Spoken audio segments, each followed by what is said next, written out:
आच्छा गोदानै मोनसे राजखान्थिनि खौरां मोनबाय थादों बियो बेसेबां सैथो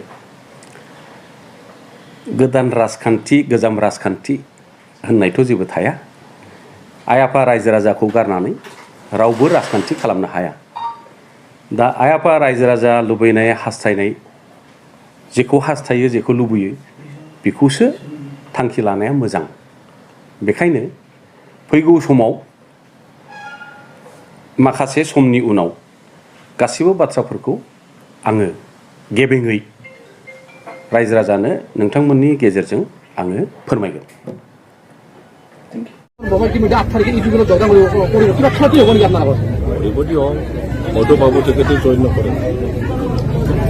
মনটো উগুল টুগুল হৈ আছে নিশ্চয় কি কৰিম কি নকৰিম আমাৰ দল ত্যাগ কৰাৰ পিছত ত্যাগ কৰা নাই এতিয়ালৈকে তেখেতেও ত্যাগ কৰা নাই আমিও তেখেতক কি কৰা নাই এক্সপ্লেইনো কৰা নাই একো পোৱা নাই তেখেতে খামত ওলোৱা নাই মিটিঙত ওলোৱা নাই সেইটো সঁচা কথা তেখেতে লাহেকৈ আমাৰ BPF দলৰ মিটিঙত